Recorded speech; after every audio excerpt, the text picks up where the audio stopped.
On va donc ensuite maintenant laisser la parole. C'est Lydia qui commence, voilà, tout à fait, à Lydia, et puis donc au service de l'éducation pour nous présenter justement la mise en place des nouveaux rythmes scolaires à la rentrée 2014. Oui, alors pour commencer, nous allons reprendre le sens, l'origine et les objectifs qui sont ceux de cette réforme. À l'origine de cette grande réforme qui nous occupe tous en ce moment, eh bien, on trouve une observation menée par beaucoup, c'est que depuis la généralisation de la semaine de 4 jours, en 2008, en France, les écoliers français connaissent la journée la plus longue, 6 heures par jour de classe, et donc de tous les pays de l'OCDE, et ce sur le nombre de journées de classe le plus court, c'est-à-dire 144 jours par an, pour une moyenne dans l'OCDE d'à peu près 187 jours par an. Autrement dit, les écoliers français connaissent la plus grande concentration des jours de classe. Par ailleurs, depuis de très nombreuses années, des études ont été menées par des médecins, par des chronobiologistes, par des scientifiques à propos des rythmes de l'enfant et notamment du cycle de vigilance. Et toutes ces études ont montré la nécessité d'adapter le temps scolaire au rythme de l'enfant. Évidemment, avec un besoin d'une grande régularité, un besoin également d'équilibre, une répartition équilibrée des efforts dans la semaine. Il y a un rapport qui a été particulièrement déterminant de ce point de vue-là, c'est le rapport de l'Académie de médecine réalisé en 2010 et qui très clairement préconisait le retour à la semaine de 4 jours et demi et une alternance de 7 semaines de cours, 7 semaines de classe suivies de 2 semaines de vacances. Alors cette proposition de réforme des rythmes scolaires, elle a été intégrée à la loi pour la refondation de l'école, une loi dont on ne va pas parler ici, mais dont on peut dire de façon générale qu'elle affirme vraiment avec beaucoup de force la nécessité de donner la priorité à l'école primaire, puisque c'est à l'école primaire que se jouent les apprentissages fondamentaux et c'est aussi là qu'on peut le mieux lutter contre les inégalités. Pour mémoire, il faut savoir que le coût de la scolarité d'un enfant d'élémentaire, c'est 5 000 € pour l'État, tandis que pour un enfant de lycée général, pour un élève d'un lycée général, le coût de scolarité est de 10 000 €. Donc on voit ici la grande différence des moyens qui sont mis. Alors cette réforme, on peut peut-être passer aux objectifs, à la première vignette sur ces objectifs. Donc on parlait des deux premiers objectifs, c'est-à-dire bien sûr une organisation du temps scolaire plus respectueuse des rythmes naturels d'apprentissage et de repos des enfants, afin de favoriser leur réussite, et une meilleure répartition des heures de classe sur la semaine. Le troisième objectif, c'est également une meilleure articulation des activités scolaires et périscolaires, c'est-à-dire une approche globale du temps de l'enfant avec des activités enrichissantes. C'est-à-dire que cette réforme, elle a aussi pour objectif, ici, de favoriser effectivement cette approche globale du temps de l'enfant. Nous avons saisi cette opportunité à Cherbourg-Octeville avec la construction d'un projet éducatif de territoire qui intègre tous les aspects de l'accueil de l'enfant avec la recherche d'une vraie cohérence éducative sur le territoire. Alors nous pouvons également rappeler le cadre réglementaire de la réforme. Ce cadre réglementaire nous dit un certain nombre de choses. Tout d'abord, la semaine compte 24 heures d'enseignement organisées en 9 demi-journées, dont le mercredi matin. La journée d'enseignement ne doit pas excéder 5h30 et 3h30 par demi-journée. La pause méridienne doit être au moins d'1h30. À Cherbourg, on est à 1h55, donc on a une vraie pause méridienne. Ce cadre réglementaire évoque également la mise en place d'activités pédagogiques complémentaires. Alors il s'agit d'un nouveau nom pour désigner l'aide personnalisée. Les enseignants doivent réaliser ces activités pédagogiques complémentaires, autrement dit cette aide personnalisée, pour 36 heures par an. La construction d'un projet éducatif de territoire, on en a parlé tout à l'heure, et également la création de TAP, c'est-à-dire de temps d'activité périscolaire. Alors, ça n'est pas obligatoire pour les communes, ça n'est pas obligatoire pour les enfants, c'est sur inscription bien entendu. À Cherbourg-Octeville, nous avons saisi là aussi cette opportunité Alors, en sachant que les temps d'activité périscolaire, vous trouverez peut-être aussi dans certains documents les NAP, les nouvelles activités périscolaires, c'est la même chose exactement. Elles ne doivent pas du tout être des temps d'apprentissage. Les apprentissages demeurent bien sûr du seul ressort des enseignants, ça va de soi. Mais idéalement, ces temps d'activité périscolaire, ils doivent être des temps de découverte d'activité. Ça doit être tout à fait autre chose que de la garderie. Découverte d'activités culturelles, artistiques, scientifiques, sportives. Compte tenu du fait que beaucoup d'enfants ne bénéficient pas d'activités extrascolaires, on a des statistiques qui nous disent qu'à l'échelle de toute la France, c'est seulement 20% des enfants, 20% des écoliers qui suivent des activités extrascolaires.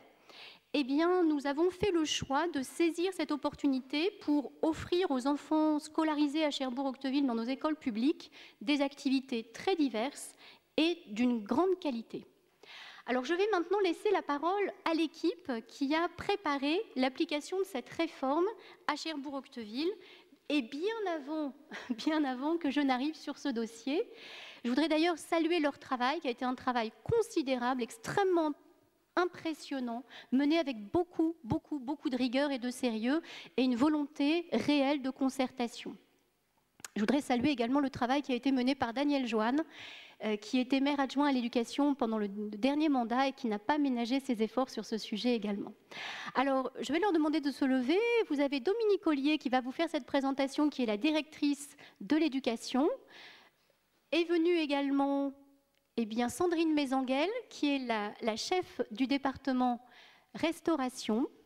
Sylvie Penel, qui est responsable de la vie quotidienne des écoles. Et Thierry Leclerc, qui est notre coordonnateur PEL, mais désormais responsable de la mise en œuvre du projet éducatif de territoire. Je vous laisse la parole, Dominique. Oui, c'est bon. Donc en fait, c'est une partie de l'équipe qui est là, parce qu'il manque encore pas mal de collègues qui n'ont pas pu venir aujourd'hui, notamment Nathalie Blanchet, qui est particulièrement chargée de la mise en place des activités à organiser sur les TAP, les fameux TAP. Et puis toute la direction de l'éducation qui s'est mobilisée pour ce projet gigantesque. Donc effectivement, on va continuer la présentation avec quelques éléments préalables. Donc à Cherbourg-Octeville, nous avons aujourd'hui 21 écoles publiques du premier degré, 2500 élèves scolarisés. Et donc la décision pour Cherbourg-Octeville de mettre en œuvre la réforme en septembre 2014 et non en septembre 2013 comme on aurait pu le faire, ce qui nous a permis de mettre en place une concertation avec l'ensemble de la communauté éducative, c'est-à-dire les enseignants, les parents, les associations, les agents également. Concertation importante, on va le voir. Voilà, donc vous avez ici la présentation de la méthodologie de construction du projet. Donc à Cherbourg-Octeville, nous avons choisi de mettre en place un comité de pilotage qui réunissait donc les représentants de la communauté éducative que je viens de citer, donc qui s'est réuni à peu près une fois par trimestre. Un comité de suivi interne qui s'est réuni une fois par semaine, alors avec l'élu et les collègues concernés au sein de la collectivité, mais aussi une fois sur deux avec l'inspectrice de l'éducation nationale, Madame Marguerin. Donc effectivement, un lien très fort à avoir avec l'éducation nationale sur ce projet. Nous avons mis en place 14 comités techniques dans chaque école. Alors on a 21 écoles, comme vous l'avez vu, mais on a regroupé l'élémentaire et la maternelle et les groupes scolaires. Donc ça nous a fait 14 comités techniques à organiser, qui se sont réunis 3 fois. Ils se réunissent encore d'ailleurs actuellement. On en a encore un ce soir d'ailleurs à Gibert. Donc 3 fois 14 tous les soirs, donc un gros travail de concertation. Au sein de ces comités techniques, on trouve évidemment les enseignants, la ville, mais aussi les parents d'élèves, l'association Les Francas qui travaille avec nous sur l'animation pour les élémentaires. Et ce qui est nouveau aussi, ce qui ne s'était jamais fait de réunir autour d'une table, c'est aussi les agents de la ville, c'est-à-dire l'ADSEM, une ADSEM, un agent de restauration, un agent d'entretien. Donc l'idée, c'est de discuter du projet et de regarder comment on peut le mettre en place aussi bien au niveau de la collectivité que école par école. Donc effectivement, on évoque de multiples réunions puisqu'il a fallu aussi rencontrer les associations, les intervenants potentiels, les assistants de maternelle qui peuvent être impactés par la réforme, les services de la ville, services des sports, culture, solidarité, relations internationales, etc., puisqu'il s'agit bien d'un projet de collectivité, pas seulement de direction. Les organisations syndicales, puisque aussi il a fallu retravailler sur tous nos projets de service. On a plus de 150 agents qui sont impactés par la réforme des rythmes scolaires. Donc les ADSEM, bien sûr, les agents de restauration, les agents d'entretien, mais aussi les éducateurs sportifs, les bibliothécaires, etc. Donc gros travail au sein de la collectivité. Un certain nombre de supports de communication à destination des parents, donc courrier, on peut même mettre au pluriel, puisqu'on en a fait plusieurs régulièrement, puisqu'on voit que c'est un tel bouleversement qu'il a fallu régulièrement redonner de l'information. Le Cherbourg-Octeville Magazine, bien sûr, une plaquette d'information, j'en ai apporté quelques-unes, si ça vous intéresse, qu'on a distribuées à l'ensemble des parents, donc 2500 plaquettes qui ont été distribuées, à l'intérieur de laquelle on trouve les formulaires d'inscription, puisqu'on a souhaité simplifier au maximum l'inscription pour les parents, éviter d'avoir un dossier pour la restauration, un dossier pour les activités périscolaires, un dossier pour l'étape. On a fait un seul et même formulaire. Bon, ça fera l'objet aussi, on en parlera tout à l'heure, de l'évaluation, puisqu'on voit que c'était peut-être finalement un petit peu trop de renseignements à donner sur un même formulaire. Donc certainement que l'année prochaine, on verra aussi ce mode d'inscription. On a également organisé des réunions d'information, soit pour l'ensemble des parents élus, soit pour les directeurs d'école, mais aussi pour l'ensemble des parents tout court, ou des enseignants. On a vraiment essayé de donner le site internet, bien entendu, qui ne figure pas sur ce document, mais qu'on a alimenté au fur et à mesure, et aussi la possibilité qui était proposée de se rendre dans les écoles qui le souhaitaient ou auprès des parents qui le souhaitaient pour expliquer école par école la réforme.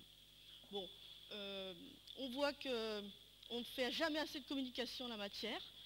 Les communes qui sont parties l'année dernière, notamment dans l'agglomération, nous ont bien dit que même avec toute cette communication, il faut continuer à expliquer, retourner vers les parents, et que par exemple, certainement certains parents vont se réveiller peut-être en septembre en se disant ben oui, effectivement, il aurait peut-être fallu que j'inscrive, donc on le sait et on s'y prépare. Donc voilà, j'ai parlé des réunions d'information. Alors ici, vous avez l'organisation de la semaine horaire qu'on retrouve de façon beaucoup plus simplifiée dans la plaquette qui a été distribuée à l'ensemble des parents avec des petits schémas qui sont un peu plus simples. Ici, vous avez donc deux organisations, puisqu'on a choisi de différencier les maternelles des élémentaires pour respecter le rythme de l'enfant, et notamment pour respecter la sieste des tout-petits. Donc, c'est un schéma qui a évolué au fur et à mesure des réunions qu'on a pu avoir au sein des comités techniques, puisqu'on a tenu compte, et on va le voir après, des observations qu'on a pu avoir aussi bien des enseignants que des parents d'élèves, que des agents de la ville aussi. Bien entendu, on n'a pas réussi à avoir un accord unanime sur toutes les observations. L'idée, c'était de trouver un consensus, donc, que voici. Donc, pour la maternelle, en fait, on est arrivé à 2 fois 45 minutes, donc je parle bien des temps d'activité périscolaire, hein, en début d'après-midi. Ce seront des activités qui seront organisées au sein de l'école, ce qui ne demandera pas de déplacement, d'où les 45 minutes qui semblent suffisantes pour mettre en place une activité qui corresponde vraiment au public. Et pour les maternelles, donc, on est sur un 1h30, une fois par semaine, après la classe. Là, par contre, les élémentaires seront peut-être amenés, pas systématiquement, mais à se rendre dans les équipements de proximité, notamment sportifs. Et donc, il fallait une véritable séquence pour permettre ces temps de trajet et la mise en place d'une activité, par exemple basket dans un gymnase ou judo dans un autre. Donc vous avez ici un accueil périscolaire qui va être mis en place dans toutes les écoles à partir de 7h30, ce qui était une demande forte des parents, puisque l'accueil périscolaire n'existait pas dans toutes les écoles. On a 8 sites qui sont ouverts aujourd'hui. Donc là, on ouvre toutes les écoles à l'accueil périscolaire à partir de 7h30, avec un début de classe à 8h45. Donc on va voir pourquoi ce choix de 8h45. Une fin de classe, les 4 jours, lundi, mardi, jeudi, vendredi, à 11h45, le mercredi 11h55. Pourquoi? Parce qu'il fallait bien, au bout du bout, arriver aux 24 heures d'enseignement qui sont fixées par le cadre réglementaire. Donc les 10 minutes, on les retrouve là. Une pause méridienne qui a été élargie pour certaines écoles, 10 minutes, 5 minutes pour d'autres, mais qu'on a souhaité garder très confortable, on va dire, puisque ça c'était aussi une observation qu'on avait de nos agents, qui nous disent qu'actuellement, notamment dans les écoles où il y a 2 services, c'est un petit peu juste pour que les enfants puissent manger dans des conditions sereines, qu'il faut un petit peu les presser. Et donc, cette remarque, on l'a prise en compte et on a souhaité une véritable pause méridienne de 2 heures pour permettre à la fois un temps de repas au calme et serein, et puis aussi la mise en place d'animation avant le retour en classe, sachant qu'il est prévu un petit retour au calme avant justement ce retour en classe pour éviter qu'on les rende aux enseignants un petit peu énervés. Ici, vous avez la classe pour les maternelles qui reprend juste après le temps d'activité périscolaire, donc juste à 16h15, pardon, et ensuite le périscolaire tel qu'on le connaît aujourd'hui, c'est-à-dire de 16h15 à 18h. Vous pourrez remarquer que ce sont des horaires qui sont assez faciles à retenir pour les parents, c'est-à-dire que pour les enfants qui sont inscrits en TAP, les horaires, donc, c'est 8h45, 16h15, aussi bien pour les maternelles que pour les élémentaires. On ne souhaitait pas avoir plusieurs jours différents avec les parents qui pouvaient éventuellement se perdre. Est-ce qu'on est lundi, mardi, à quelle heure il commence, à quelle heure il finit? On a souhaité une vraie lisibilité sur ces horaires-là. Voilà. Je crois que je peux passer à la vignette suivante. Alors pourquoi un début de classe à 8h45? Dans nos premiers projets, les observations qu'on a pu avoir, c'était que finalement on n'allégeait pas réellement la journée de l'enfant en faisant finir la classe plus tôt. Puisqu'en effet, la plupart des parents ne peuvent pas venir chercher leur enfant à 15h45, 16h, 16h15, puisqu'ils travaillent. Alors qu'aujourd'hui, on a à peu près 2% des enfants qui fréquentent les accueils périscolaires. Certes, il n'y a pas d'accueil périscolaire dans toutes les écoles, donc on peut imaginer que peut-être, s'ils étaient ouverts, on aurait peut-être 20% de fréquentation. Donc on a fait le pari que ce quart d'heure-là pouvait être gagné pour 80% des enfants, alors que si on l'avait mis en fin de journée, je pense que très peu d'enfants auraient pu profiter d'un réel allègement de la journée. Alors bon, c'est quelque chose qu'on mettra au débat, on verra l'année prochaine si ça convient aux parents ou pas. Un certain nombre de parents peuvent quand même s'arranger pour déposer leur enfant peut-être à cette heure-là. On regardera si ça fonctionne ou pas. Donc le principe, voilà, comme je l'ai dit, c'était d'introduire des tapes de 2 fois 45 minutes pour les maternelles après la pause méridienne et 1 fois 1h30 pour les élémentaires non obligatoires et sans participation financière des familles. Ça, c'est un point important. Un petit rappel, les 45 minutes en après la pause méridienne pour les maternelles, c'était à la fois pour préserver la sieste, c'est-à-dire que ça va être transparent pour eux, pour les tout petits, mais c'est aussi pour qu'ils aient un temps de classe après le TAP, puisque si on avait mis le TAP après la classe, finalement ils se seraient réveillés pour aller directement en activité périscolaire et ils n'auraient plus du tout eu de classe l'après-midi. Alors, on l'a vu, un accueil périscolaire tous les matins dans toutes les écoles, gratuit à partir de 7h30 et le soir à 16h15 sur la base de la tarification actuelle.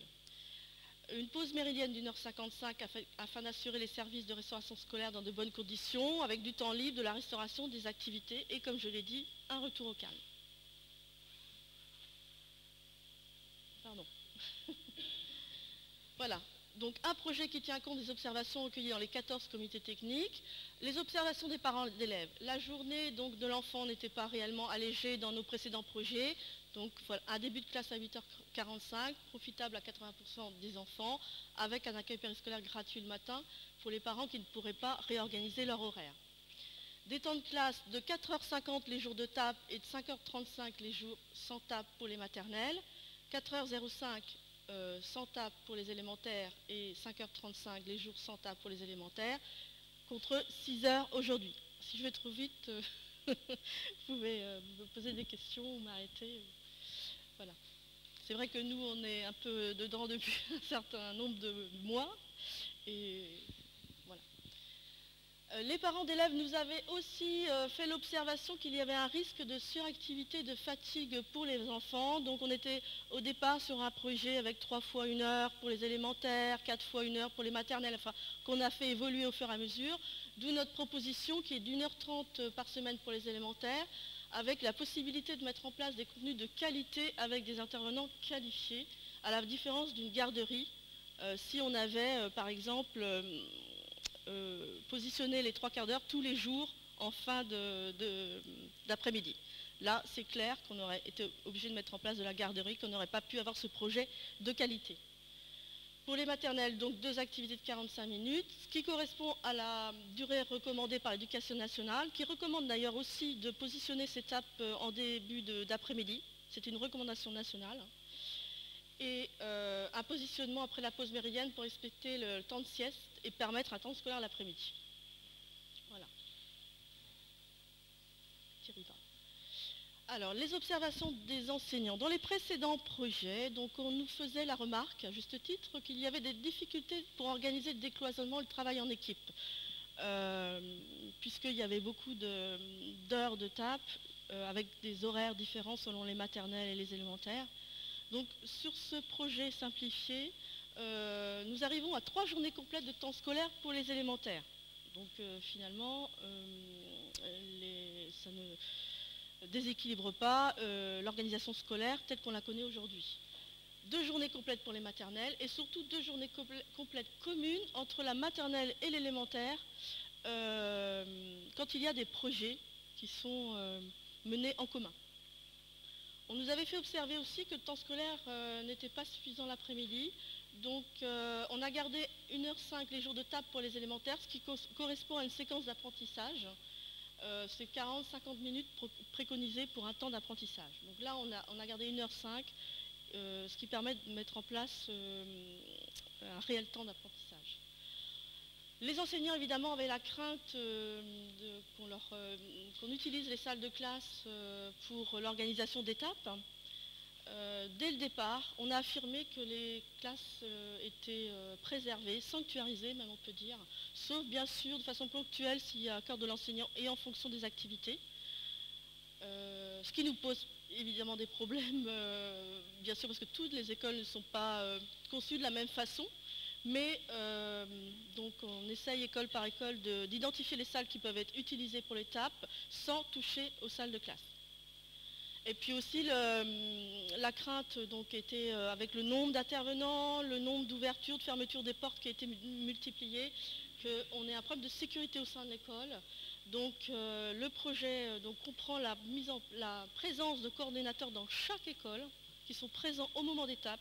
Et ce coordonnateur-là sera également présent sur tous les temps d'activité périscolaire, ce qui permet à la fois qu'il soit connu au sein de l'école et aussi que lui-même connaisse les intervenants, les enseignants, les directeurs, les enfants. Nous avons aussi organisé des réunions techniques préalables pour arrêter les dispositions pratiques, donc les transitions entre les différents temps, la signalétique, etc. Donc toutes les réunions techniques ont eu lieu à ce jour dans toutes les écoles. Donc nous avons arrêté un schéma d'organisation des protocoles avec les directeurs pour savoir où les enfants doivent se ranger quand les intervenants viendront les chercher, les entrées, les sorties, la signalétique, les panneaux d'information, où vont-ils être positionnés pour qu'on puisse donner un certain nombre d'informations aux parents, notamment sur le contenu des activités, les projets pédagogiques. Donc tout ça c'est arrêté. Bien sûr, il reste à faire cet été la mise en place pratique de cette signalétique, de ces panneaux, de ces aménagements de salles, etc. Mais l'accord a été trouvé avec l'ensemble des directeurs d'école. Pour ce qui concerne la ville, donc, nous avions dès le départ la volonté de mettre en place un dispositif sécurisé, puisque ça fait partie un petit peu des observations qu'on a pu entendre pour les communes qui sont parties en 2013. Il y a eu des petits couacs par rapport, les enfants qui étaient censés être présents au TAP et puis finalement qui n'étaient pas là, ou l'inverse. Nous allons travailler en demi-classe, en demi-groupe classe. C'est-à-dire que nous aurons dès la rentrée la liste des enfants qui seront inscrits au TAP et que nous allons pouvoir à la fois communiquer à nos intervenants, donc ils vont pouvoir pointer cette liste, mais aussi aux enseignants qui vont pouvoir nous dire si l'enfant Mathéo, par exemple, était absent le matin, à ce moment-là qu'on ne l'attende pas au TAP et qu'on évite de le rechercher, comme ça aurait pu se passer si nous avions fait des groupes mélangés entre classes. L'idée, c'est au moins pour la première année de cette mise en place du dispositif, c'est de travailler vraiment sur quelque chose de très carré, très serré, ce qui d'ailleurs rassure fortement à la fois les enseignants, mais aussi les parents d'élèves. Donc j'ai parlé de coordonnateurs dans chaque école qui sont là aussi donc, pour sécuriser l'école, mais aussi pour éventuellement pallier l'absence d'un intervenant qui nous préviendrait à la dernière minute, puisque pour mémoire nous avons obligation d'accueillir les enfants. Alors le coordonnateur fera peut-être pas l'activité qui est prévue, par exemple judo, mais prendra en charge le groupe pour proposer une autre activité. Il sera là aussi pour éventuellement gérer quelques situations particulières telles que les enfants porteurs de handicap qui ne pourront pas participer à toutes les activités. Donc nous sommes en train de regarder au cas par cas, école par école, la prise en charge de ces enfants. Ils seront là aussi pour créer du lien à la fois entre les intervenants, les enseignants, les parents d'élèves, pour voilà, que le dispositif soit sécurisé. Et puis des outils de communication au fur et à mesure de l'avancement du projet, on en a parlé. La volonté de la ville, c'était aussi de mettre en place un dispositif de qualité et non de la simple garderie, avec la volonté de faire découvrir des activités multiples aux enfants. Aujourd'hui, effectivement, seulement 20% des enfants pratiquent une activité hors temps scolaire. Alors effectivement, comme on le précise, l'inconvénient c'est que nous proposons des activités imposées. L'enfant n'aura pas le choix. Mais c'est pour permettre de sécuriser le dispositif, parce que vous comprenez bien que si l'enfant a le choix chaque semaine entre telle ou telle activité, on va avoir du mal à gérer les groupes. 2, c'est aussi pour permettre aux intervenants d'asseoir leurs interventions, puisque s'il n'y a que 2 enfants qui s'inscrivent à une activité et 30 à une autre, on va avoir du mal à gérer cette problématique-là également. Et c'est aussi dans une volonté de faire découvrir aux enfants diverses activités vers lesquelles ils ne seraient pas allés forcément naturellement. Et ça, on a des retours comme ça de communes qui avaient un petit peu laissé le choix aux enfants. Elles sont revenues là-dessus parce que naturellement l'enfant va... bon, je vais être dans la caricature, mais le garçon va choisir le foot et la fille la danse, et finalement on va vite se retrouver avec des choses un petit peu convenues, alors qu'avec le programme de qualité qu'on propose, peut-être que ça va amener les enfants à découvrir de nouvelles activités, et un petit peu comme une école d'éveil en fin de compte, et peut-être que plus tard ça nous permettra de poursuivre cette activité-là. Excusez-moi, les activités qui sont donc imposées, elles durent combien de temps en fait? 45 minutes pour les maternelles, oui, mais 1h30 pour les élémentaires. C'est un fonctionnement de vacances à vacances? Oui, tout à fait, c'est de vacances à vacances. Donc en fait, de la rentrée à la Toussaint, de la Toussaint à Noël, Noël, Pâques, fin d'année. Alors fin d'année, comme c'est une année particulière, il y a 10 semaines de classe. C'est beaucoup, donc on va diviser cette période-là en 2 en fait. Donc un enfant qui est dans une activité imposée et qui ne lui plaît pas, il a subi 7 séances, quoi. Voilà, c'est ça. Voilà. Mais, sauf que l'idée, c'est justement comme je l'ai expliqué, c'est vraiment le premier objectif, je le dis, redis, sécuriser le dispositif. Non, mais difficilement faire autrement. 2, c'est aussi d'amener l'enfant vers une découverte d'activités nouvelles, vers lesquelles... n'irait pas naturellement. Non, j'entends bien, mais voilà. Parce que par exemple, on peut regarder Cœur Dreville, ils ont fait le choix de faire 3 séances maximum d'une activité. Je ne sais pas quelle est la meilleure solution, mais on a un exemple juste à côté, et peut-être que les retours peuvent être Alors, au niveau regardés. Du projet pédagogique, pardon. Alors, tous les choix sont possibles. Moi, je pense qu'il y a une vraie pertinence à choisir un choix qui soit une vraie découverte. En 3 séances, on a à peine le temps d'aborder et de mener un projet. En 7 séances, on a le temps d'approfondir un petit peu et de mener un projet. Par exemple, quand on pense aux arts créatifs ou aux arts plastiques, il est évident qu'en 3 séances, les enfants ne vont pas pouvoir créer quelque chose véritablement, alors qu'en 7 séances, l'intervenant pourra réellement installer quelque chose. C'est notre choix. C'est vrai que chaque collectivité peut faire un choix différent et je pense que le nôtre a sa pertinence, vraiment.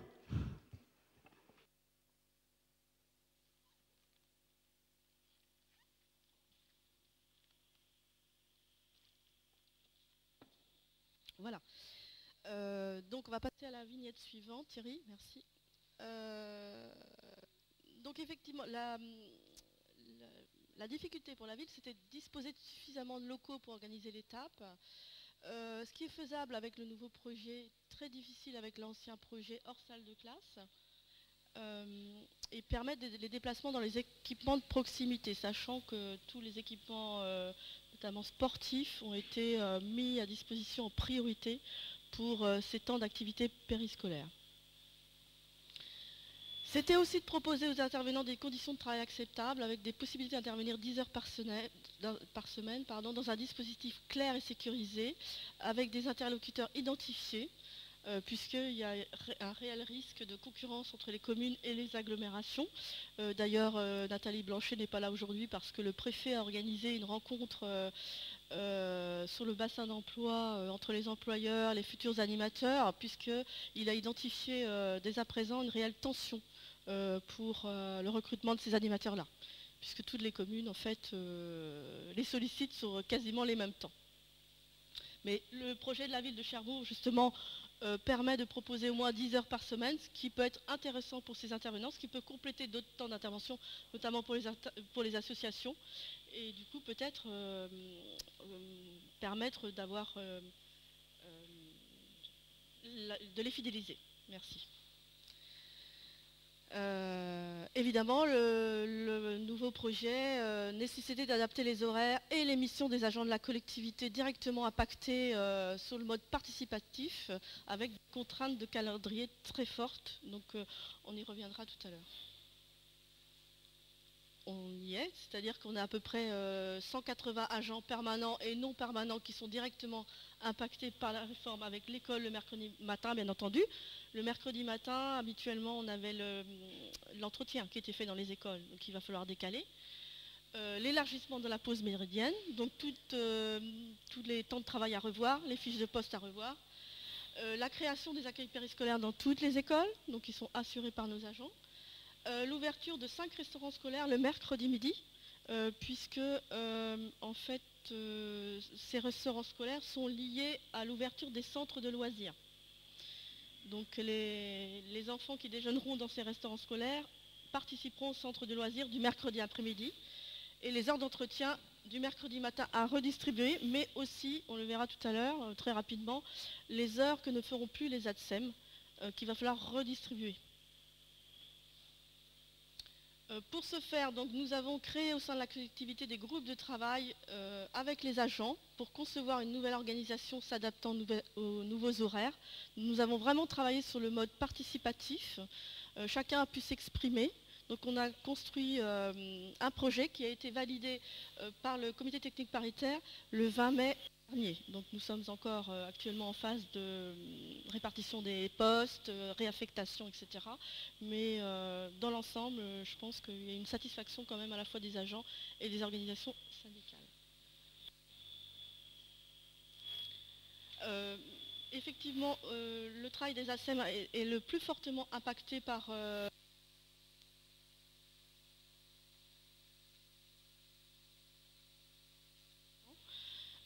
sachant que nous avons priorisé donc, la présence des ATSEM sur le temps scolaire, mais aussi tout au long de la journée de l'enfant en collectivité, c'est-à-dire que ce ne sera pas forcément la même ATSEM, il y aura une ATSEM le matin à 7h30 jusqu'à 18h, fin de l'accueil périscolaire, pour fil conducteur en fait, de la journée de l'enfant, pour le rassurer et pour valoriser aussi le rôle éducatif des ATSEM. Les agents des restaurations également qui sont directement impactés pour lesquels il a fallu rebâtir tous les postes, sachant qu'une partie de l'entretien que ne pourront plus assurer les ATSEM sera reprise par le service propreté et hygiène des locaux. Ce qui permettra aussi de professionnaliser cet entretien qui était fait par 2 services différents, par exemple dans un groupe scolaire. Maternelle, ce n'était pas forcément le même service qui faisait l'entretien que dans l'élémentaire dans un groupe. Ce n'était pas très cohérent. Ça va permettre de rendre plus lisible cet entretien. Vous avez ici l'estimation des coûts de la réforme qui est de quasiment 1 million d'euros avec des recettes attendues du fonds d'amorçage de l'État de 333 370 euros. Donc la phase qui va démarrer dès septembre prochain, qu'on a même commencé à évoquer maintenant, donc c'est l'expérimentation évaluation. Donc nous avons déjà eu une réflexion avec quelques enseignants volontaires sur la constitution d'outils d'évaluation par des groupes de travail, des questionnaires. On envisage en effet d'adresser peut-être à la fin du premier trimestre de l'année prochaine un questionnaire aux enseignants bien sûr, aux parents d'élèves, aux intervenants, aux agents de la ville pour regarder ce qui marche bien, ce qui marche moins bien et ce qu'on peut réajuster. Donc une évaluation conduite donc, avec l'ensemble de la communauté éducative et des ajustements si nécessaires pour la rentrée 2015. Nous souhaitons aussi nous mobiliser dès le début d'année prochaine pour être au maximum sur le terrain au niveau de la direction de l'éducation, pour aller à la rencontre des enseignants, des intervenants, des parents, etc. Pour essayer de lisser un petit peu toutes les difficultés et puis de les résoudre au fur et à mesure. Voilà.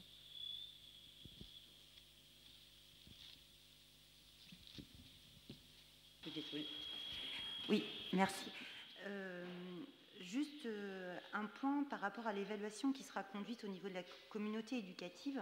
Je vois que tous les acteurs sont cités, sauf les principaux, les enfants. Est-ce qu'il ne semblerait pas intéressant d'avoir un retour aussi sur ce que pensent les enfants de cette nouvelle organisation ? n'est pas fixé de ce point de vue-là. On en a discuté en réunion de travail. Et j'avoue que pour ma part, j'y suis pas opposée, mais j'ai quelques réticences. Parce qu'un questionnaire, dans la façon dont il est construit, dans la façon dont les questions sont posées, peut finalement très facilement manipuler la parole. Et je crains effectivement qu'on ait des difficultés à construire un questionnaire qui nous permette réellement d'avoir les retours des enfants de façon très objective. Alors, on y réfléchit, mais j'avoue que pour l'instant, moi, j'ai quelques réserves. Ça ne veut pas dire que l'avis des enfants ne compte pas, bien entendu. Bien sûr que non. Et d'ailleurs, on a toujours tenu compte de l'avis des enfants.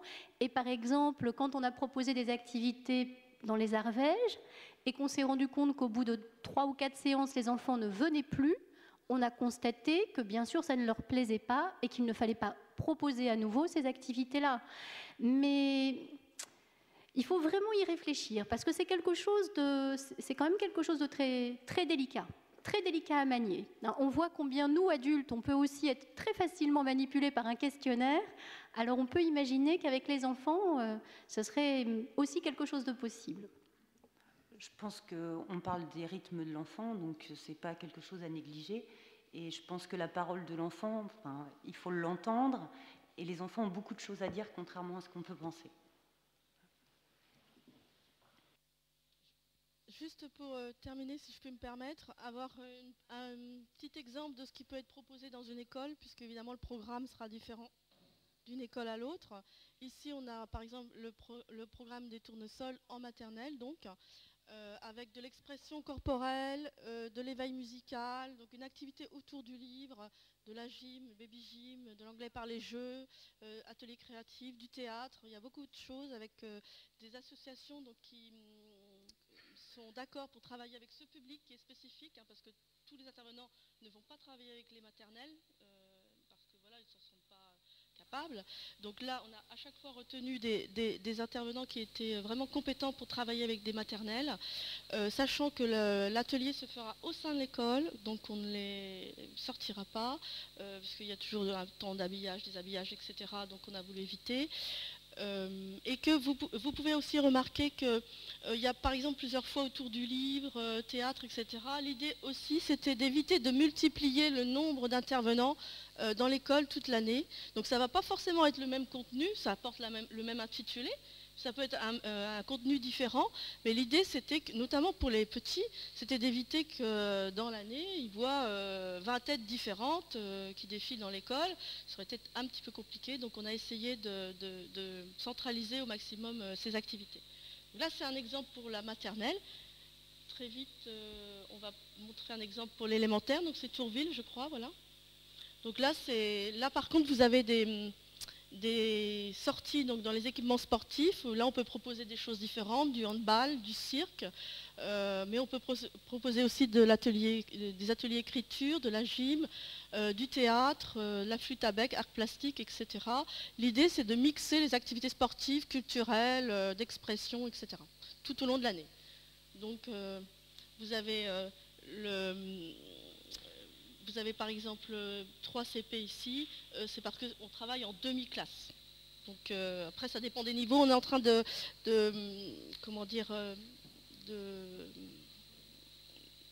rechercher auprès des enseignants la répartition des niveaux pour l'année prochaine pour constituer les groupes dès à présent et les communiquer aux parents en début d'année prochaine. Je crois qu'il faut que tu appuies au milieu. Parce que là, tu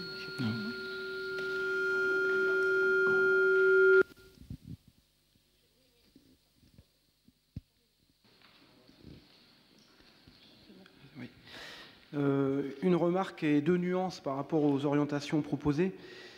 On la remarque, je crois que lors du dernier conseil municipal, Madame Thiolan avait parlé d'approbation des organisations syndicales. Et à ma connaissance, elles se sont abstenues lors du... Donc peut-être que je me trompe, mais je crois que c'est le cas. Donc vous me confirmerez ou vous infirmerez. Les 2 nuances, la première, c'est que en éducation populaire, il existe quand même des outils pour recueillir la parole des enfants. Donc il y a quand même un savoir-faire et une expertise qui permet d'éviter les inquiétudes qui étaient portées à l'instant. Et la seconde nuance, c'est l'expérimentation et l'évaluation me semblent vagues. Et je vois que dans le règlement intérieur, un certain nombre d'outils sont à disposition, parmi lesquels la consultation citoyenne. J'aimerais savoir pourquoi cet outil-là n'est pas mis en œuvre dans ce cas de figure, puisqu'il est bien indiqué que des ajustements pourraient intervenir, si nécessaire, à la rentrée 2015.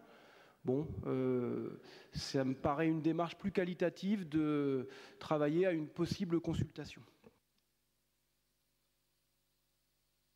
Alors en fait, les outils, je n'ai pas le sentiment qu'ils soient vagues, puisque très précisément, un questionnaire envoyé à tous les parents, un questionnaire envoyé à tous les enseignants, un questionnaire envoyé à tous les intervenants et à tous les personnels de la ville. Alors avec ce qui concerne la parole des enfants, mais là c'est vraiment à construire avec beaucoup de délicatesse, c'est à construire. Je pense que ça équivaut exactement à une consultation générale et ce n'est pas un outil qui est vague. Et quand on s'engage à effectuer les modifications, c'est pas vague non plus. On l'a fait au fil des comités techniques, mais on le fera très précisément et on pourra rendre public le résultat de cette consultation par questionnaire. Et on a aussi, l'intention de préparer ce questionnaire avec d'autres personnes en comité de pilotage, de le faire valider en comité de pilotage, le valider pour celui qui concerne par exemple les enseignants dans le groupe de travail qu'on a constitué avec les enseignants. Donc avoir quelque chose qui n'est pas simplement construit par la municipalité, mais qui est vraiment partagé. De vague, il y a une différence entre une co-construction et puis des aménagements par rapport à des retours de questionnaires. On a vu que sur ce sujet-là, il y a eu 3 scénarios différents pendant l'année 2013-2014. Donc, quand on parle de consultation citoyenne et de co-construction, on travaille bien à partir de scénarios. Or, la démarche proposée n'est pas une démarche de scénario, c'est une démarche de retour d'expérience, ce qui n'est pas inintéressant, moi je ne le nie pas. Simplement, on aurait pu travailler sur une démarche beaucoup plus... je ne sais pas qu'elle est plus ambitieuse, mais disons une démarche dans laquelle, vraiment, à un moment donné, on puisse construire du consensus sur cette réforme des rythmes de manière validée par des outils de consultation où, effectivement, on accepte de prendre un risque, entre guillemets, c'est-à-dire le risque qu'effectivement, il puisse y avoir une difficulté à construire ce consensus. Là, c'est un dispositif qui reste très encadré, dans lequel on garde beaucoup la main pour éviter d'avoir peut-être des mauvaises surprises. Bon, voilà, dont acte. Hein. On a déjà une première année. Si on est dans cette démarche de retour sur expérience, c'est parce qu'en effet, cette première année, elle va être lancée.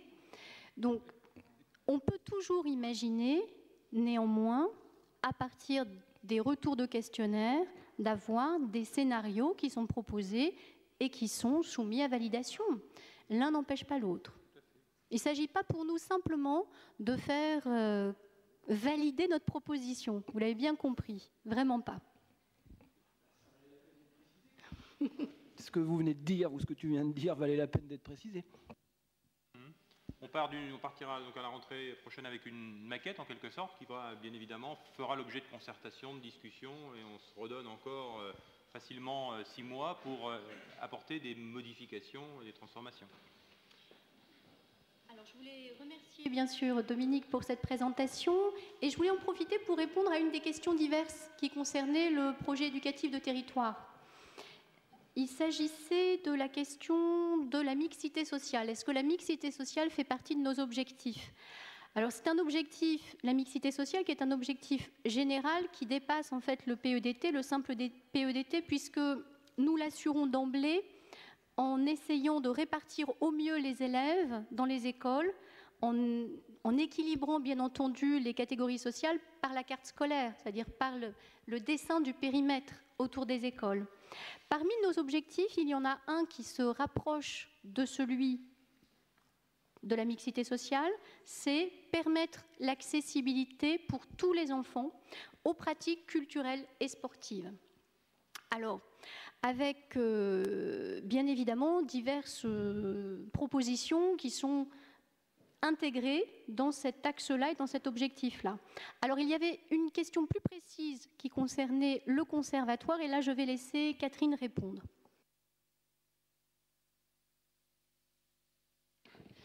Oui, effectivement. Donc, concernant le conservatoire, moi, j'ai été alertée fin mai, lorsque le directeur du conservatoire de Cherbourg m'a remis sa proposition d'emploi du temps pour la rentrée 2014. Et je me suis aperçue qu'il avait effectivement positionné des ateliers destinés aux enfants des écoles sur le temps du mercredi matin. Donc, nous avons échangé avec Lydia sur ce sujet, puisque bien évidemment, cela a une incidence certaine. Positionner ces ateliers sur le temps du mercredi matin, ça veut dire, en clair, qu'ils ne pourraient être fréquentés que par les enfants des écoles privées qui n'appliquent pas la réforme des rythmes scolaires à la rentrée. Donc ça, effectivement, ça nous paraît extrêmement dangereux pour toutes sortes de raisons, et ça ne va pas dans le sens de la mixité sociale, ça c'est très clair. Donc durant le mois de juin, j'ai dialogué avec M. Lavrenenko, le directeur, pour lui demander de réfléchir à une autre organisation temporelle. Ce matin, nous nous sommes revus, et donc nous avons convenu une chose, je lui ai demandé de retirer les ateliers, donc de les remplacer, s'il le pouvait, par d'autres ateliers destinés à des adultes ou à des gens qui sont disponibles le mercredi matin. S'il ne pouvait pas, que l'école serait fermée le mercredi matin de façon à ce qu'il n'y ait pas de discrimination et qu'il n'y ait pas justement de favoriser un public et pénaliser l'autre. Voilà, donc c'est l'accord auquel nous sommes parvenus ce matin. Voilà. Et à titre d'information, le conservatoire des Pieux est fermé le mercredi Absolument. matin. Ils ont pris la décision. Donc on avait rencontré M. Lavrenenko avec en début de semaine. En début de semaine. Mais c'est vrai que nous sommes extrêmement attentifs à ça et je suis l'affaire de toute façon parce qu'il est hors de question effectivement qu'il y ait deux poids, deux mesures. Voilà. Bon, je vous propose maintenant, donc après cette séance de présentation, d'entrer dans l'ordre du jour de notre conseil municipal, en remerciant donc l'ensemble de la direction de l'éducation et des différents services qui sont impliqués dans sa mise en œuvre, dans la mise en œuvre de ce projet extrêmement important et vital pour la collectivité. Bien les remercier de leur participation et puis de leur forte implication. Vous avez vu le nombre de réunions qui se sont déroulées, et vraiment un grand merci au service. Voilà. Voilà. Je vous propose de passer, donc, avant de redonner la parole tout à l'heure à Madame Thiolan pour l'ensemble de ces délibérations, donc au Code général des collectivités territoriales. Est-ce que vous avez des questions, des remarques par rapport aux décisions qui ont été prises? S'il n'y en a pas, donc on considère qu'elles sont approuvées et je vous en remercie. Madame Thiolan, donc la délibération sur les conseils d'école. Oui, alors il s'agit tout simplement d'une mise à jour. Il s'agit de mettre à jour nos représentations dans les conseils d'école, ce qui n'avait pas été fait lors de la précédente présentation de cette délibération. Et il va y avoir une nouvelle modification aujourd'hui, je vous l'annonce. C'est donc bien Madame Christelle Joly qui est proposée pour siéger au conseil d'école de l'école Jean Jaurès maternelle, mais ce n'est pas Madame Sophie Corpel, mais Madame Valérie Varenne qui est proposée pour siéger au conseil d'école de l'école Jean Goubert. Voilà, donc une mise à jour à nouveau renouvelée aujourd'hui. Qui vote contre? Qui s'abstient? Donc délibération adoptée à l'unanimité des présents et je vous en remercie. Délibération suivante, donc la fermeture de l'école Arc-en-Ciel. Oui, alors une délibération qui est très désagréable à présenter puisqu'il s'agit de prendre la décision d'une fermeture d'école. Il faut préciser la situation de cette école Arc-en-Ciel qui est vraiment très particulière. Arc-en-Ciel, c'est une école maternelle qui n'accueille plus que 42 élèves cette année, en 2013-2014, et qui, d'après les prévisions d'effectifs, ne devait plus accueillir en 2014-2015 que 35 élèves. Ces effectifs réduits devenaient très difficiles à gérer pour les deux enseignantes. Elles ont fait part de difficultés. Elles ont expliqué notamment combien il était difficile de maintenir une véritable dynamique dans l'école, une dynamique de projet. Elles ont expliqué également les soucis au quotidien, par exemple en cas de maladie de l'une d'entre elles. Dans ces conditions, toutes les deux avaient fait une demande de mutation. Et par ailleurs, le DAZEN a proposé la fermeture des deux postes au dernier CDEN. Par ailleurs, il faut préciser également que ces 42 élèves, ils étaient installés dans un bâtiment surdimensionné de 1000 mètres carrés. Un bâtiment ancien qui exige de très gros travaux de rénovation. Alors, bien sûr, nous avons réfléchi à un regroupement de l'école Arc-en-Ciel avec l'école élémentaire Jacques Prévert, qui est une école qui se trouve à proximité. Malheureusement, il s'est avéré impossible d'installer l'école Arc-en-Ciel dans les locaux de Prévert, qui sont beaucoup trop étroits. Et l'inverse s'est avéré également impossible. Impossible d'installer l'école élémentaire Prévert dans les locaux d'Arc-en-Ciel. Malgré les 1000 mètres carrés, on manque de place. La taille de la cour, notamment, pose problème parce qu'elle est beaucoup trop petite et n'aurait pas été conforme aux réglementations. Et bien évidemment, il est très difficile de pousser les murs. La salle de restauration également aurait été beaucoup trop petite. Nous avons pris le temps d'informer les familles de cette possibilité de fermeture. Nous les avons reçus le 22 mai. Nous leur avons envoyé un courrier ensuite en leur précisant les futurs périmètres probables et les enfants ont déjà pu visiter les écoles qui les accueilleront à la prochaine rentrée. On doit d'ailleurs remarquer que cette fermeture d'Arc-en-Ciel, elle va permettre de consolider les deux écoles maternelles de proximité, l'école du Jardin et l'école Alma, qui sont deux écoles maternelles qui se situent à 500 mètres à vol d'oiseau de l'école Arc-en-Ciel. Deux écoles dont les effectifs avaient tendance à baisser. De façon générale, il faut préciser aussi que malgré la baisse de nos effectifs depuis 20 ans dans nos écoles, nous avons fermé très peu d'écoles. Et qu'au contraire, nous avons choisi de maintenir et de conserver la plupart de nos écoles, avec une très bonne répartition de nos écoles sur l'ensemble du territoire. Je vous ai apporté une petite carte qui vous indique la répartition des écoles sur l'ensemble de la collectivité que je vais vous faire passer pour que vous puissiez vous rendre compte de cette répartition. Le choix qui a été fait, c'est conserver ces écoles pour avoir des écoles à taille humaine, avec un nombre modéré de classes par école et peu d'élèves également par classe. Il y a un chiffre qui montre très bien que nous avons fermé très peu d'écoles, c'est le nombre de mètres carrés par élève.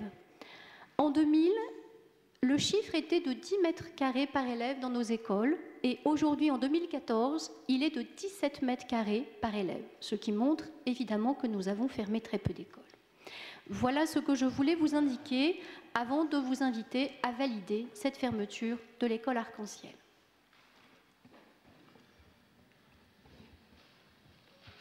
Oui, on a posé 2 questions en commission. Est-ce qu'il est possible d'avoir les réponses, s'il vous plaît? Alors, une question en commission. C'était... Est-ce que tu peux rappeler ces 2 questions, Ah oui, un rapport. Pardon. La première, c'était est-ce qu'il y a des discussions qui sont engagées avec l'autorité académique sur les périmètres scolaires et si ce n'est pas le cas, ce serait peut-être quelque chose qui serait nécessaire d'ouvrir, une réflexion sur le périmètre des écoles, centre-ville, éducation prioritaire. Enfin, on est dans une démarche de baisse démographique depuis un certain nombre d'années, donc c'est un chantier qui, de notre point de vue, mériterait d'être ouvert. Et la seconde question, en lien avec cet élément, on a fait la remarque en commission qu'il y a un certain nombre d'écoles avec des locaux très grands et de moins en moins de classes. Donc il y a peut-être des possibilités d'améliorer les choses par rapport à ça. Et sinon, c'était une question par rapport à l'école de Bakken. Il manque 20 tables pour des CE2 en lien avec les TAP. Ou alors, il faudrait que les personnels déplacent sans arrêt les tables de la salle pour les TAP.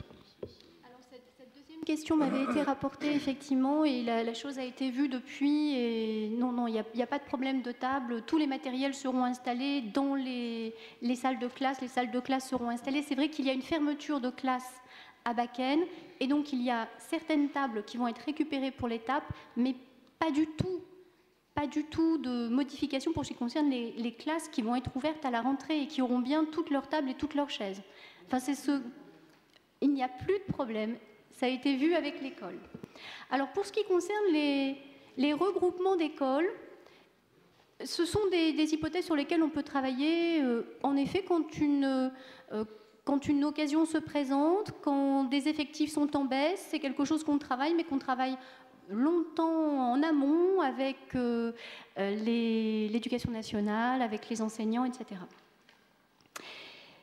Mais c'est quelque chose de complètement dissocié de la réforme des rythmes scolaires. La question qui m'avait été rapportée, c'est y a-t-il une réflexion sur le groupement d'écoles à l'occasion de la réforme? Non, les choses sont complètement dissociées. Ça n'est pas la réforme qui finalement va faire naître une question sur les rythmes scolaires. Ce n'est pas la réforme qui va faire naître des regroupements éventuels d'écoles ou un travail sur ces regroupements. Par ailleurs, le périmètre, c'est quelque chose qu'on travaille sans cesse et qu'on peut sans cesse retravailler. En effet, on a aujourd'hui des annonces sur la géographie de l'éducation prioritaire. Donc on va avoir à retravailler éventuellement ces périmètres. Pour l'instant, ils sont retravaillés à l'occasion de la fermeture d'Arc-en-Ciel, bien entendu, mais ils nous semblent assez équilibrés, mais on est toujours ouvert à une modification de ces périmètres en fonction des besoins, puisque nous avons des quartiers qui évoluent et parfois des populations qui vieillissent à certains endroits et pas à d'autres, donc des périmètres qui peuvent toujours être redessinés, effectivement. Éducation prioritaire, hein, la Montquentin, il y a 17 salles, il n'y a plus que 7 classes, quoi. Donc ça fait partie de la problématique. C'est vrai que c'était pas en lien avec les rythmes scolaires la question, c'était en lien avec la fermeture de l'école d'Arc-en-Ciel. On va voter la délibération puisqu'on partage les éléments que tu as donnés. Mais le sentiment, c'est que depuis plusieurs années, il y a une baisse démographique et qui, quand même, il y a eu un certain nombre de postes en moins, etc. Donc, il y a probablement nécessité d'ouvrir une réflexion là-dessus, même si c'est très complexe, la géographie des écoles, etc. C'est compliqué, mais en éducation prioritaire, les enseignants posent tous la question, hein, qu'ils soient ceux du hameau Noblé, de Bakken ou de l'Hameau-Quentin, c'est quand même 3 écoles primaires qui perdent depuis un certain nombre d'années des classes, quoi. Voilà, quoi. C'est un très bon exemple qui est pris ici, puisqu'il y a quelques semaines, nous avons rencontré Madame Nelly Giard, la directrice de l'école Hamon-Quentin et de l'école maternelle des Pervenches. Et c'est précisément elle qui a évoqué l'hypothèse d'un regroupement géographique des 2 écoles. Elle nous a dit finalement, est-ce qu'on ne pourrait pas installer l'école maternelle des Pervenches, qui est tout près, mais qui est de l'autre côté du boulevard. Ouais. Et le boulevard, c'est une frontière quand même assez délicate à passer. Et on a dit, mais pourquoi pas? Et d'emblée, on a mobilisé les services sur un travail préalable pour voir si ce regroupement serait possible. Par contre, pour ce qui concerne la répartition Bakken, Noblé et par ailleurs Hamon-Quentin, on a eu au contraire des échanges dans les années précédentes avec les enseignants, alors qu'on avait bien sûr rénové de fond en comble Bakken et que Bakken était en capacité d'accueillir par exemple tous les élèves du hameau Noblé. Et très clairement, les enseignants ont beaucoup insisté pour que Noblé ne ferme pas, en indiquant qu'on allait faire une trop grosse école à Bakken et que les conditions d'accueil des élèves ne seraient pas forcément favorables. C'est quelque chose qu'on a entendu à l'époque, hein. C'est quelque chose qu'on a su entendre et pour l'instant, donc, on est dans une situation qui nous paraît relativement saine et équilibrée. Maintenant, là où tu as raison, c'est que si les effectifs devaient encore baisser, cette situation ne serait peut-être plus tenable. Mais pour l'instant, ça nous semble une bonne répartition avec des effectifs modérés, mais pas réduits. Je vous propose donc de mettre cette délibération aux voix donc, concernant la fermeture de l'école Arc-en-Ciel et le transfert des effectifs donc, sur Alma et Asselin du Jardin. Donc, qui vote contre? Qui s'abstient? Donc, délibération adoptée à l'unanimité des présents. Et on passe donc à la délibération suivante sur la liaison école-collège. Donc, toujours Lydia Thiolan. Oui, il s'agit d'un projet qui nous est présenté par le Collège Féroné. La loi pour la refondation de l'école dont on parlait tout à l'heure, elle a institué la création de conseils école-collège afin de renforcer la continuité pédagogique. Et c'est dans ce cadre que le Collège Féroné a construit un projet autour du conte avec 4 écoles, Baillet, Goubert, Fraternité et Bakken. Un projet qui concernera 100 élèves du primaire et plus d'une centaine également de 6e. Les élèves écriront des contes qu'ils vont réunir dans un petit fascicule. Ils apprendront à les lire à haute voix. Des conteurs professionnels interviendront dans leur classe. Et enfin, les élèves se déplaceront au festival Passeurs de mots et également au festival du livre de jeunesse. Alors, compte tenu de la qualité du projet qui nous est présenté, nous vous proposons d'accorder une participation à la hauteur demandée, c'est-à-dire pour une subvention de 250 € pour un budget total de 4 450 €. Qui vote contre? Qui s'abstient? Délibération adoptée. Délibération suivante, donc on est toujours Collège Cachin. Dans le Collège Cachin, voilà, tout à fait. Subvention attribuée au Collège Cachin. Oui, un autre projet très intéressant qui réunit des élèves de niveaux très différents, de la maternelle jusqu'au lycée. Ce projet, il a commencé en 2012 et il s'achèvera en 2014. Il porte le nom de l'Arbre à parapluie. 170 élèves de la maternelle au collège ont dans un premier temps participé à l'écriture, à la réalisation et au montage d'un film musical. Ils ont écrit le scénario, ils ont écrit des chansons, ils ont écrit des poésies, ils ont fabriqué des instruments de musique, ils ont fabriqué des accessoires, notamment les fameux parapluies, et ils ont ensuite réalisé le film. Puis, ils ont été soutenus par des élèves du lycée Millet en option audiovisuelle pour le montage de ce petit film. Et enfin, les collégiens se sont rendus dans les locaux de France 3 Lille pour rencontrer une chef monteuse et achever cette réalisation. Le film sera d'ailleurs présenté le 3 juillet au Théâtre du Vox, qui a été pour l'occasion mis à disposition par la ville. Donc nous vous proposons là aussi, compte tenu de la qualité du projet présenté, d'accorder une subvention à la hauteur demandée, c'est-à-dire une subvention de 500 € pour un budget total de l'opération de 3 072 €. Qui vote contre? Qui s'abstient? Délibération adoptée. Nous passons à la réhabilitation du centre d'information et d'orientation de la rue de la Duchée.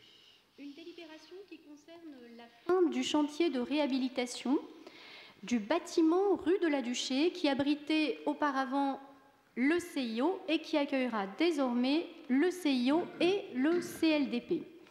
Le CLDP était effectivement installé dans un bâtiment vétuste de la Montquentin qui était promis à la démolition dans le cadre de l'opération de renouvellement urbain. Et l'idée est née de réunir ces deux équipements dans un bâtiment rénové. Cette réunion des deux équipements, elle permet de créer un vrai pôle dédié à l'information, la formation, l'orientation au service des élèves, de leurs familles et des enseignants. Nous avons ainsi pu maintenir sur le territoire de l'agglomération le CLDP, ce qui est une très bonne chose, puisqu'il compte à peu près 400 usagers actifs pour 8 000 prêts par an. Et nous avons pu ainsi également consolider le CIO, qui est un service indispensable à l'insertion professionnelle des jeunes. Alors, quelle était la nature des travaux? Il s'agissait, comme d'habitude, d'une mise en conformité avec les normes, d'accessibilité, alors notamment avec l'ajout d'un ascenseur, mise en conformité avec les normes de sécurité, mise en conformité avec les normes thermiques. Il y avait aussi un peu de dépollution à effectuer et, bien entendu, une rénovation générale du bâtiment qui a permis de créer de nouveaux espaces. Le coût de l'opération s'élève à 713 881 €, toutes taxes confondues. Nous avons reçu une aide de la communauté urbaine de 250 000 € pour ce projet, ainsi qu'une aide du Conseil général qui, dans le cadre du contrat de territoire, participe à hauteur de 20% du reste à charge pour la collectivité, soit 69 377 €. Et vous serez tous invités à l'inauguration de cet équipement en septembre. Voilà. En remerciant donc au passage la communauté urbaine et le Conseil général dans le cadre de leur politique d'accompagnement, je soumets cette délibération aux voix. Qui vote contre? Qui s'abstient? Délibération adoptée à l'unanimité. Je vous en remercie. On va passer au passeport jeune. Une délibération qui nous permet de renouveler cette opération qui a fait ses preuves depuis 1996, date de la création du passeport jeune sur une proposition de Benoît Rivet à l'époque. Les objectifs du passeport, ils n'ont pas changé depuis. Faciliter l'accès aux pratiques sportives et culturelles, inciter les jeunes à fréquenter les structures de la ville et les fidéliser. Il sera mis en vente au prix de 9 €. Mais comme vous le savez, il est également offert aux jeunes qui sont détenteurs de la carte loisir A et B de la CAF et aux jeunes dont le revenu familial correspond au montant des minima sociaux. C'est à peu près un tiers des passeports qui sont ainsi offerts chaque année.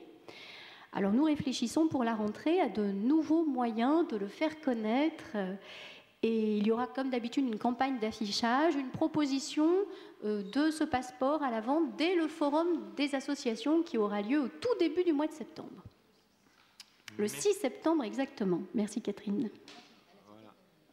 À la Cité de la Mer, il faut le préciser car habituellement, il se déroulait à la salle Chantrine. Oui, le forum des associations, c'est l'occasion d'en parler. Il aura lieu le 6 septembre et à la Cité de la Mer, et non pas au complexe Chantraine, contrairement aux habitudes. Okay. Oui. Comme je l'avais dit en commission, est-ce qu'on ne pourrait pas réfléchir à un passeport pour les plus jeunes, c'est-à-dire pour les jeunes âgés de 6 à 11 ans, qui sont aussi demandeurs de loisirs, d'ouverture au théâtre, cinéma, enfin un tas de choses aussi. Est-ce qu'on peut avoir une réflexion pour un passeport pour les plus jeunes? Alors, plusieurs réponses. Tout d'abord, il est vrai que ce passeport, il a été conçu pour un âge à partir duquel, d'une façon un peu plus autonome, à partir de l'entrée au collège, les jeunes vont choisir les activités qu'ils ont envie de découvrir et de mener. Et c'était vraiment pour faciliter cet accès aux pratiques sportives et culturelles. On peut dire qu'avant, les parents sont prescripteurs en grande partie et vont choisir les activités pour leurs enfants. On peut dire aussi que nous avons beaucoup de propositions. Il y avait les arvèges, il y aura désormais les temps d'activité périscolaire durant lesquels nous allons effectivement proposer des activités sportives et culturelles qui permettront ensuite aux enfants de les poursuivre plus tard s'ils en ont l'envie. Ce que l'on peut dire aussi, c'est que la plupart de nos structures sont d'accès gratuit pour les plus jeunes. On peut penser notamment aux bibliothèques, dont l'inscription est totalement gratuite pour les plus jeunes. Donc pour toutes ces raisons-là, c'est vrai que nous avons choisi de favoriser pour l'instant les 12-25 ans, mais nous ne sommes pas fermés à une réflexion sur d'autres types de passeports. Et je sais que, par exemple, mon collègue Frédéric Bastian a, pour une toute autre catégorie d'âge, également l'envie de créer peut-être un autre passeport, effectivement. Alors, Benoît va parler. Benoît Rivet. Oui, monsieur le maire, merci. Effectivement, en 1995, à la création du passeport jeune, nous étions déjà posé ce type de questions sur l'âge, le créneau horaire, avec une vraie réflexion. Et à l'époque, nous avions interrogé les associations partenaires, qui sont depuis d'ailleurs de plus en plus nombreuses. Et il était avéré assez rapidement que la tranche d'âge à concerner était les 12-25 ans, puisqu'il y avait un premier niveau de réponse en dessous, ce que Lydia Thiolan vient d'expliquer. Par contre, je crois aujourd'hui, au-delà de la promotion permanente de ce passeport qui continue à jouer le rôle qui est le sien de mise à l'étrier, de découverte de nouvelles pratiques et puis de sensibilisation progressive, moi je suis assez favorable à ce qu'on puisse étudier sur proposition de M. Bastian, mais un passeport jeune pour une tranche d'âge un peu plus avancée. On voit quand même qu'il y a une réelle demande, et ce qui permettrait aussi, dans le même fonctionnement, probablement d'apporter une première réponse et de continuer à faire découvrir des activités. Ce qu'on peut souligner également, c'est qu'on a parfois, dans cette tranche d'âge, une sorte de décrochage.